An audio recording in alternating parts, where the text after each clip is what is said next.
Hola, hombres y mujeres con capacidad de asombro. ¿Se han preguntado alguna vez si lo que saben, lo que conocen es verdadero?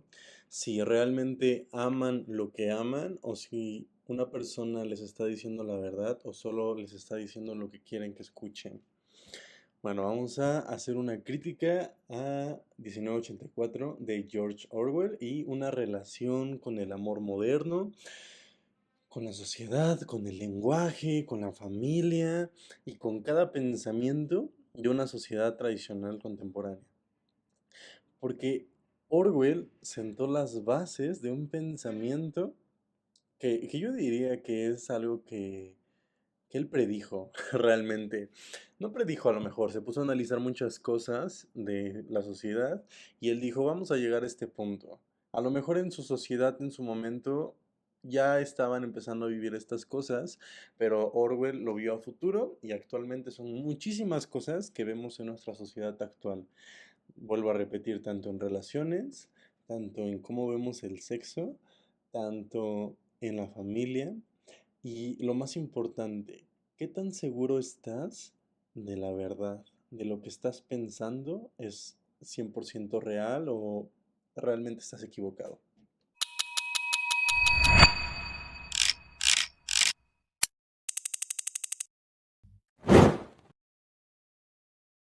Pues vamos a empezar. Orwell tiene dos principales libros que son los más grandes y principales, o sea, los que todo el mundo reconoce, ha escuchado, ha visto en alguna librería, que es Rebelión en la Granja y 1984. Yo recomiendo iniciar con Rebelión en la Granja, ya después de ahí saltarte a 1984. Te va a ayudar un poquito a entender el pensamiento de Orwell. Son libros completamente diferentes, o sea, 1984 tiene algunas partes donde se encuentra en un libro y en ese libro Orwell explica muchas teorías con muchos tecnicismos, o no tantos, pero si no estás acostumbrado a leer sociología o un poquito de filo o cositas un poquito más densas, te va a pesar. Entonces, primero lee Rebelión en la Granja, es un cuento, yo se lo leería a mis hijos. Bueno, a lo mejor porque Orwell es mi escritor favorito, ¿no? Pero Rebelión de la Granja es un buen cuento, si lo tomas como cuento. Tiene muchas alegorías, tiene muchos simbolismos, tiene muchísimas cosas que puedes relacionarlo con una sociedad, con el estudio del derecho, con el estudio de ciencias políticas, con el gobierno, con la humanidad, con todo ese tipo de situaciones.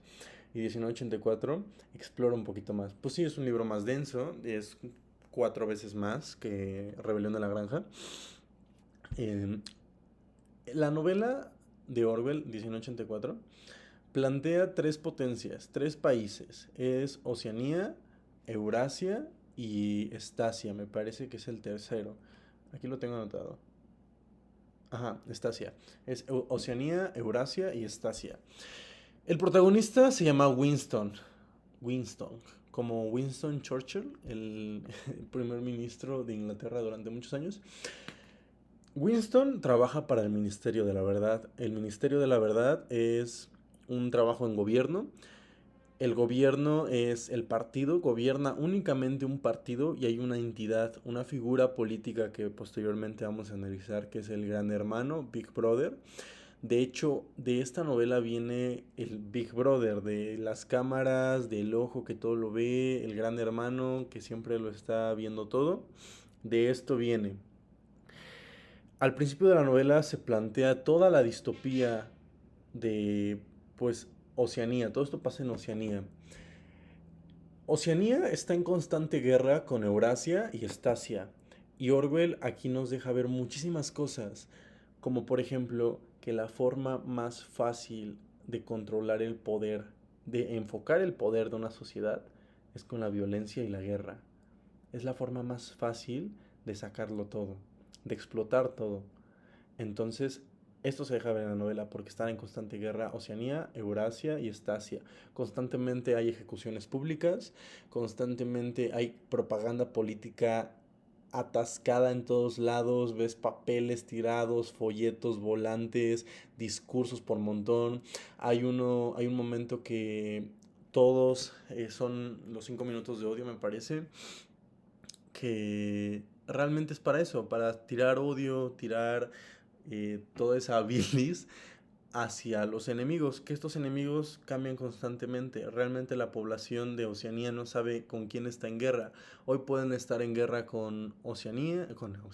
Oceanía puede estar en guerra con Eurasia o con Estasia. Al día siguiente, Estasia puede ser aliado de Oceanía y están en guerra con Eurasia, y al día siguiente es lo contrario. Esto nos deja ver que realmente la guerra no pertenece a la población, no es algo que la población elija, es algo que los líderes eligen, y pues que a la población le deja nada más que escoger, y los líderes son dando discursos que lo más fácil es el odio, como ya lo comentamos, y es esa forma de focalizar todo. El odio es la forma más fácil de sacarlo todo. Y esto no solo en sociedades, sino también en relaciones personales. Es la forma más fácil. Por eso se dice que del odio al amor hay un paso. En el video anterior, no lo han visto, vayan a verlo, hablo de la teoría de Eric Fromm. Eric Fromm decía que el amor y el odio están muy interconectados. Es muy fácil pasar el uno del otro, que los dos coexistan. Es muy sencillo eso. Entonces, una relación entre amor y odio siempre está ahí, pero siempre va a ser más fácil el odio, la violencia, esas tendencias de sacar el mal de las personas. Siempre es lo más sencillo, lo más fácil de controlar, lo más fácil de sacar, es lo más fácil. Entonces, esto se deja ver en esta sociedad. Actualmente también lo mismo, porque existe tanta violencia aceptada realmente, porque vivimos en un mundo violento, de malos comentarios, de egoísmo, todo es una constante violencia, violencia, violencia. El hecho de que una persona tenga múltiples parejas y que esas parejas la traten mal y que solo la busquen para una cosa, eso es un tipo de violencia. En psicología eso afecta a una persona y te deja ver muy claro eso. Sí, claro, tienes dopamina de tener chicas, de tener novias, de hacer lo que quieras con ellas y todo ese tipo de cosas. Pero tanto tú y ellas están sintiendo un tipo de violencia. El hecho de que te, te puedo sacar de mi vida, te puedo hacer daño de cualquier manera, y que tú permitas eso en una relación, eso es un tipo de violencia, y actualmente se vive demasiado eso. El hecho de que se rompa el concepto estructural de una relación, hablo de una relación un poquito arcaica, ¿no? Donde se respetaban más los valores y todo ese tipo de cosas. A lo mejor no se visibilizaba tanto los sentimientos, porque vivíamos en una sociedad donde era un tabú. Ahorita estuvo bien que se visibilizaran muchas cosas, pero también hubo un liberalismo extremo en muchas situaciones, y esas situaciones generan violencia, y es lo más fácil, y Orwell nos plantea eso. Luego, también nos deja ver una teoría de Laswell. Laswell, posterior de la Segunda Guerra Mundial, hizo una teoría de la comunicación, de cómo los individuos se dejan influir por la prensa, por el periódico, por todo, por la propaganda. Somos individuos que no pensamos y nos dejamos influir por todo eso. En su momento era la imprenta, el periódico, donde los individuos creían todo, odiaban a otro país simplemente porque su gobierno les decía que así debería de ser. Actualmente a lo mejor no es tan así, pero nos venden posturas ideológicas donde dicen, esto está bien, lo demás está mal, no tienes un criterio propio. Te dicen que deberías de comprar esto en lugar de aquello. Te dicen deberías de ir a este lugar en lugar de hacer esto. Te dicen deberías de hacer esto con tu pareja en lugar de hacer esto. ¿Quién pone realmente los límites en una relación humana? Y no hablo solo de una relación amorosa, erótica. No, no, no, no, no. Una relación entre amigos, una relación entre madre e hijo, una relación entre hermanos. ¿Quién pone esos límites? ¿La sociedad es la que nos dicta cómo poner esos límites, o realmente es el individuo el que debe de tener ese proceso de decir, oye, esto está bien, esto está mal? ¿Qué pasó ahí? Esto es algo de la filosofía budista, de la filosofía asiática, donde el individuo es el que se tiene que dar cuenta de las cosas. No hay nada, tú te tienes que dar cuenta de las cosas.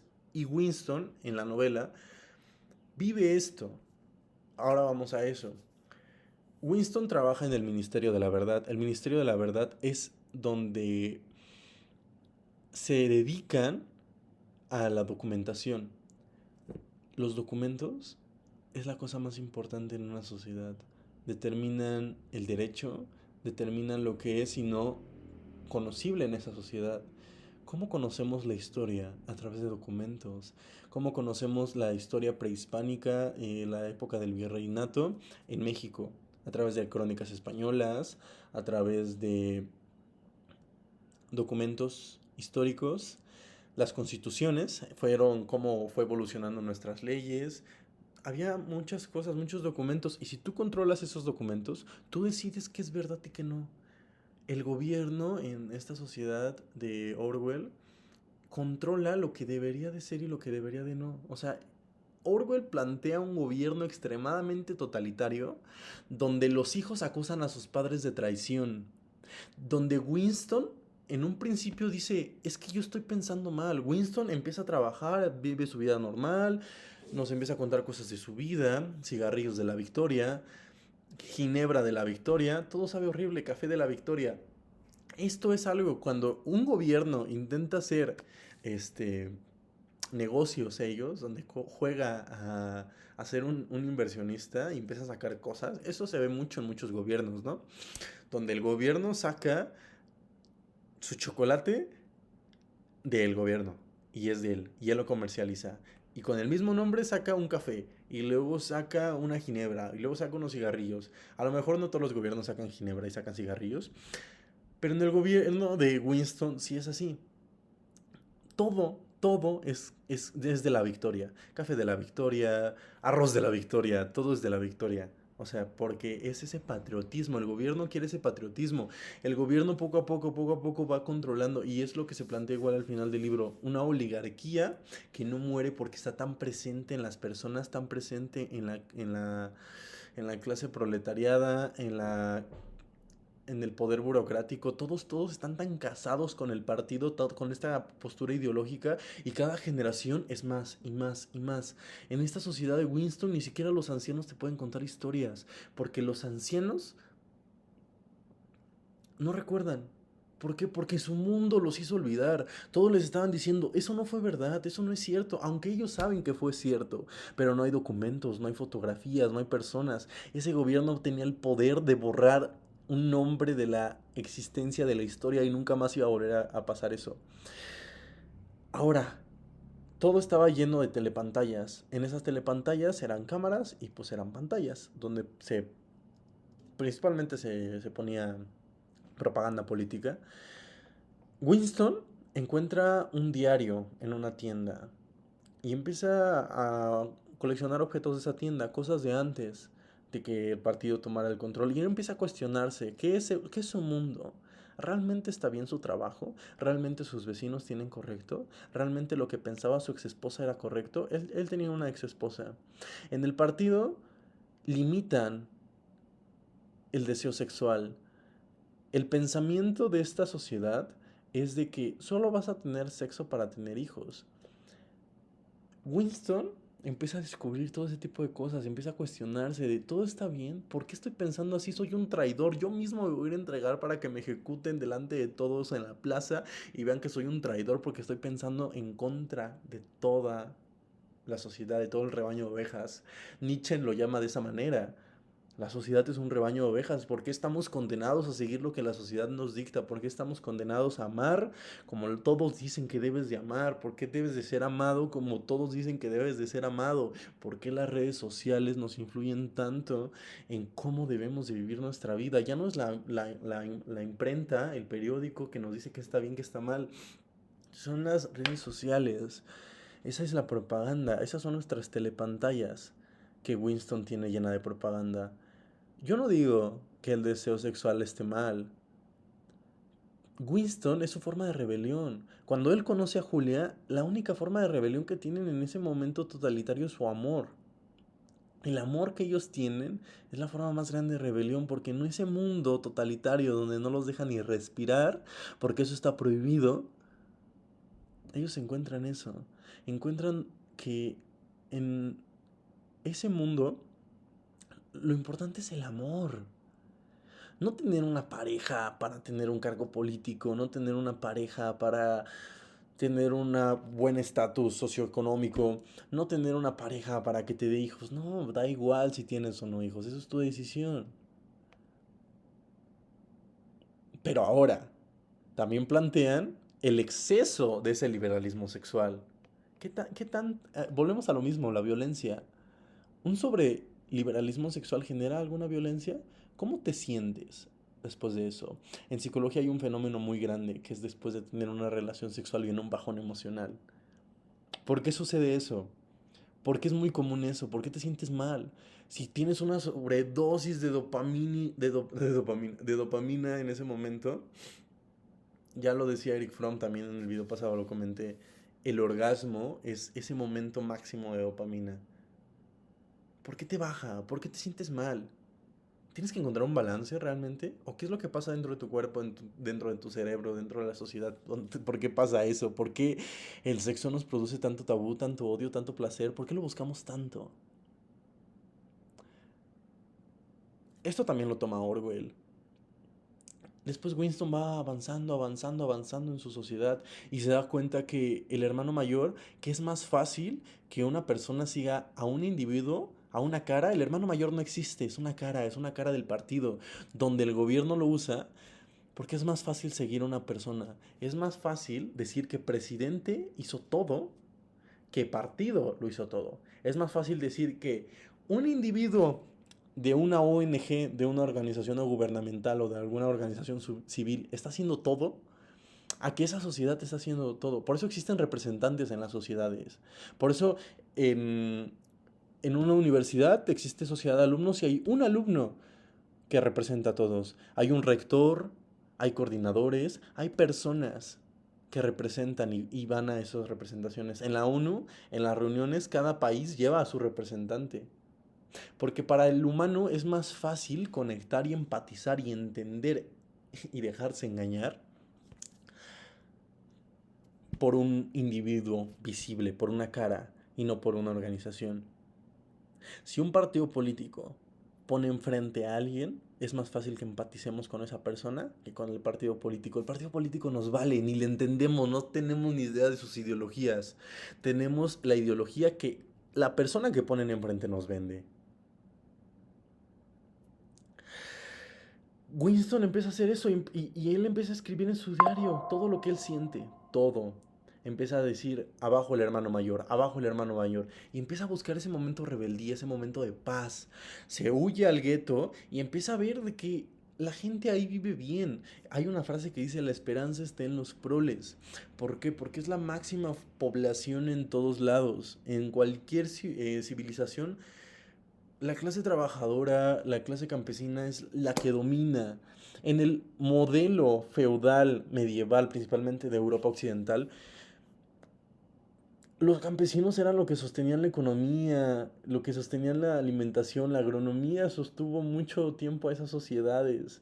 Si no había campo, el imperio se iba a caer. Si no hay gente trabajadora, el imperio se va a caer. Eso mismo lo decía Marx, la importancia de la clase media. ¿Por qué? Porque la clase media es la que más da impuestos, la que más da aportes. Antes, pues a lo mejor los impuestos, cuando no existía el papel moneda, pues eran tributos, a lo mejor, por ejemplo, en una sociedad más primitiva, pues eran tributos, ¿no? Pero pues al final de cuentas era comida, era ganado, eran pieles, sostenían a la sociedad. Y Winston se da cuenta de eso. Y se da cuenta que hay personas que les vale y que no les importa, ellos son felices. Ujú.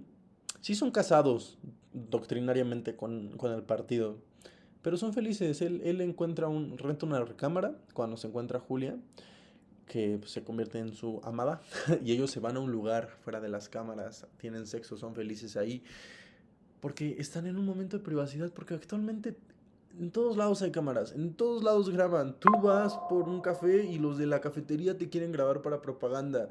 Vas a un bar y los del bar te quieren grabar para propaganda. Sales a todos lados, vas a un concierto y todos están así, no ven el concierto.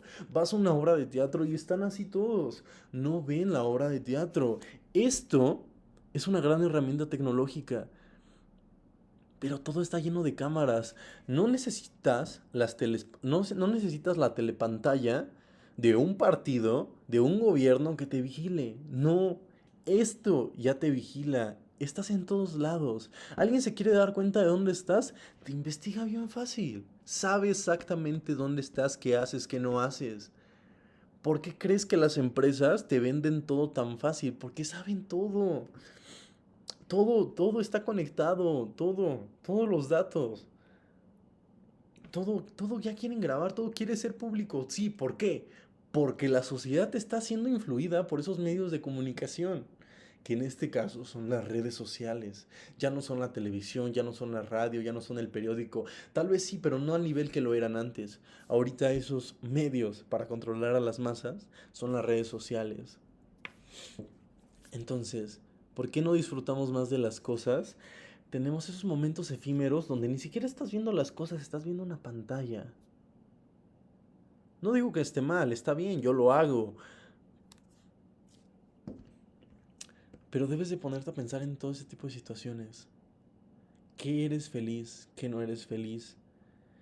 Hay un modelo filosófico que, bueno, es una teoría, es un análisis, de que no sabes realmente qué es verdad y qué es mentira.